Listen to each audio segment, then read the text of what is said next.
तो हेलो प्यारे बच्चों, आज हमने फाल्कन मैथ्स में उठाया है pair of linear equation in two variable. इसकी हम एक वीडियो पहले डाल चुके हैं जिसमें मैंने आपको बेसिक और 3.1 एक्सरसाइज करा चुका हूँ। 3.1 एक्सरसाइज करा चुका हूँ, आप देख सकते हो जाके कि सवाल कैसे हुए हैं और इक्वेशन में क्या क्या था। ठीक है, तो इस बार हम 3.2 करने जा रहे हैं।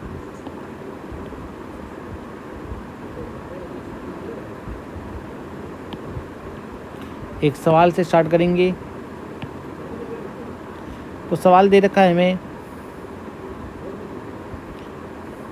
Solve the following pair of linear equation by substitution method.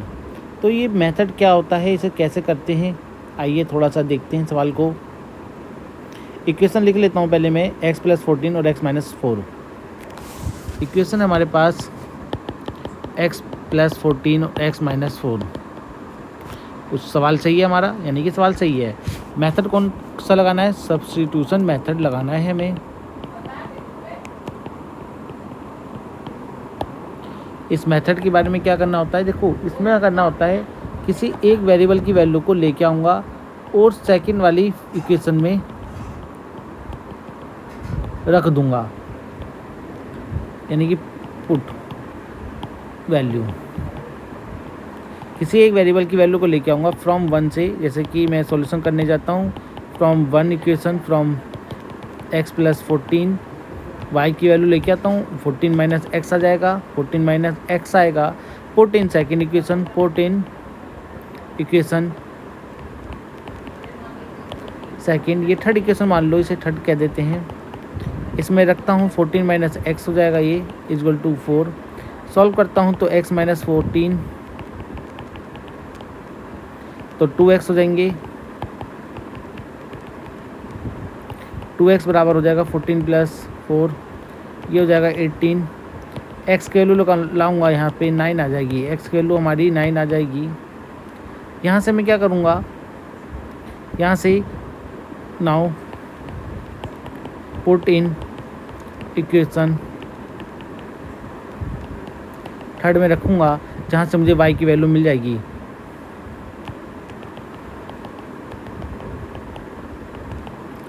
तो आप देख पा रहे हो, मेरे पास दोनों सॉल्यूशन आ गए। x की वैल्यू आ गई मेरे पास 14, y की वैल्यू मेरे पास आ गई 5। ये मेरा आंसर हो जाएगा। सॉरी, x की वैल्यू 9 आई है, इसे सही कर देते हैं। x की वैल्यू मेरी 9 और y की वैल्यू मेरी 5, और ये मेरा आंसर हो जाएगा। एक सवाल वर्ड प्रॉब्लम का भी उठा लेते हैं इसके ऊपर। सवाल को आप उतारते चलना, ना समझ आए तो फिर से पूछ लेना, कमेंट बॉक्स में बताना, मैं करा दूंगा अगर आपको नहीं आता है तो।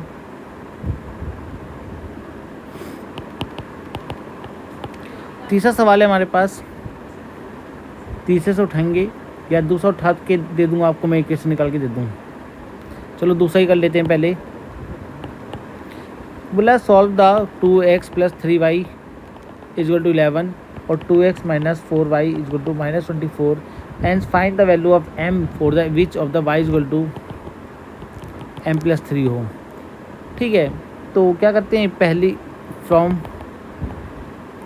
इक्वेशन 2x + 3y 11, यहाँ से मैं क्या करता हूँ, y की वैल्यू निकालता हूँ। y की वैल्यू निकालने के लिए 2x को यहाँ लेके गया, y की वैल्यू लाने के लिए क्या करूँगा, 3 नीचे आ जाएगा। ये मेरी थर्ड इक्वेशन हो गई। Put in equation second equation में रख दूंगा, जो कि मेरी ये थी, ये मेरी फर्स्ट थी। सेकेंड इक्वेशन में रख दूंगा y की वैल्यू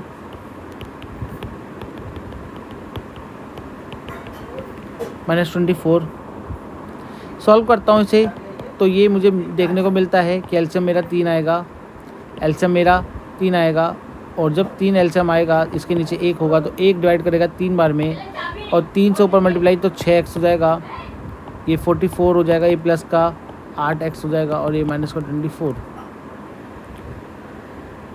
ये माइनस माइनस प्लस हो गया, 4 हो गया। इसको मैं सॉल्व करता हूँ तो मेरा पास आ जाएगा 14x। इसको मैं यहाँ लेके जाता हूँ तो इंटू कर जाएगा, ये 4 × 12 और 4 कम 3 दूनी 6 72 हो जाएगा। इसको मैं इधर लेके आऊँगा तो प्लस का बन जाएगा। सॉल्व करते हैं इसको। 12 में से 6 4 गए 8 और 6 में से 2 गए 28। माइनस का x की वैल्यू आने के लिए मैं 14 को नीचे लेके जाऊँगा तो x की वैल्यू मेरी आ जाएगी -2। पुट इन थर्ड में रख दूँगा इसे। Put x value in equation third में रखता हूँ और मुझे क्या देखने को मिलता है, y = 11 - 2x/3 था।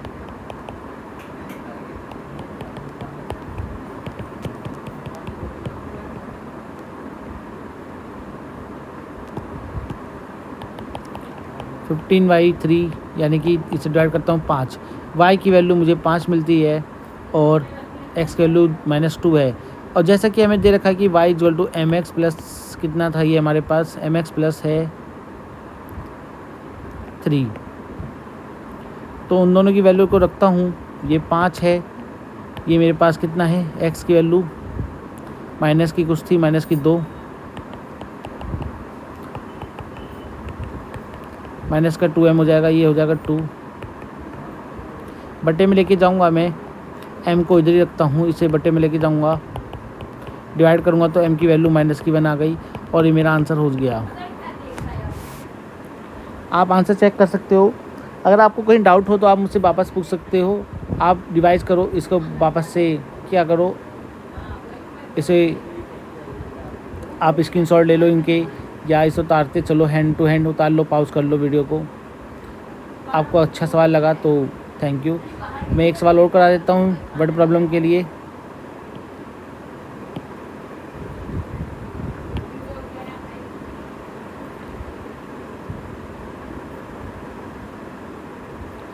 सवाल है मेरे पास तीसरा। From the pair of linear equation following problem are find their solution by substitution method. तो difference between the two number is 26 and one number is 3 times the others. Let कर लेंगे, let the number x and y, x और y हम नंबर मान लेंगे। हमें दे रखा है कि दो नंबर का according to question, according to question इसका फुल फॉर्म होती है कि x - 22 दे रखा है कि x - y घटाऊंगा तो 26 आएगा। और वन नंबर इज 3 टाइम है, one number is 3 times the others. यानी कि अगर मैं मान के चल रहा हूँ कि x मेरा बड़ा है तो 3y में मल्टीप्लाई हो जाएगा। अब आप देख पा रहे हो कि भैया यहाँ पर सब्स्टिट्यूशन मेथड लगाना है, एलिमिनेशन मेथड नहीं लगाना है। मुझे सेकंड इक्वेशन से x की वैल्यू मिल भी रही है। From equation second we put x value in first में रख देते हैं। फर्स्ट की इक्वेशन ये है, x की वैल्यू सेकंड से मिल रही है कि x की वैल्यू 3 - y लिख देता हूँ, 3y सॉरी। इसे सॉल्व करता हूँ तो 2y आ जाता है और y की वैल्यू मेरे पास आ जाती है 26/2 यानी कि 13। अगर मैं 13 को फर्स्ट इक्वेशन में रखता हूँ, put y value in equation first, तो मुझे देखने को क्या मिलता है कि x की वैल्यू 26, ये इधर जाएगा तो प्लस का हो जाएगा तो आंसर हो जाएगा 39। तो अकॉर्डिंग टू क्वेश्चन मेरा सब कुछ सही चल रहा है, यानी कि x की वैल्यू 13 है और y की वैल्यू मेरी कितनी आई है, 13 आई है। और मेरा बोला गया था कि y से 3 गुना है तो 13 3 39 होता है, ये आप सबको पता है ये बात। और 39 में से 13 घटाऊंगा तो 26 भी आ जाएगा, ये बात भी मुझे सही बोल ली गई है अकॉर्डिंग टू क्वेश्चन। तो यानी कि मेरा आंसर सही है और आप इसको लिख सकते हो, उतार सकते हो। तो बाकी भी एक सवाल करेंगे, सप्लीमेंट्री एंगल बताऊंगा क्या होते हैं, बाकी सवाल नेक्स्ट वीडियो में करा दूंगा मैं। ये बेसिक था इसलिए क्योंकि मुझे अभी एलिमिनेशन मेथड भी कराना है।